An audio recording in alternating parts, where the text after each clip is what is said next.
इस देश में कभी कभी लोग कानून से पहले खुद फैसला सुना देते हैं।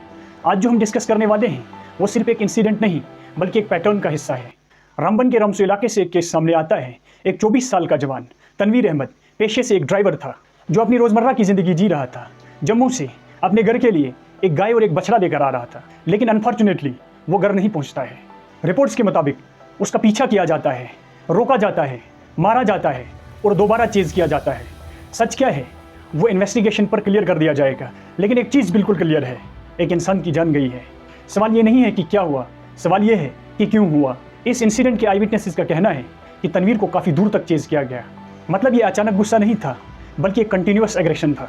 कुछ रिपोर्ट्स और लोकल क्लाइम्स के मुताबिक इस ट्रेजेडी का नेक्सस एक लोकल ग्रुप युवा सभा रामबन से है और ये मैटर अभी इन्वेस्टिगेशन का हिस्सा है। सबसे डेंजरस फैक्टर, जब एक आदमी अकेला होता है तो वो 10 बार सोचता है, लेकिन जब वो एक ग्रुप में होता है तो उसकी आइडेंटिटी डिसॉल्व हो जाती है।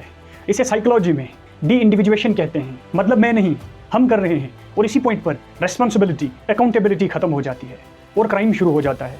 अब दूसरा बड़ा सवाल, आखिर इन लोगों को हिम्मत कहाँ से आती है, ये कॉन्फिडेंस कहाँ से आता है कि वो खुद ही जज, ज्यूरी और एग्जीक्यूशनर बन जाते हैं। ये सिर्फ लॉ एंड ऑर्डर का फेलियर नहीं है बल्कि डिटरेंस का फेलियर है। जब लोगों को लगता है कि कुछ नहीं होगा तब क्राइम बढ़ता है।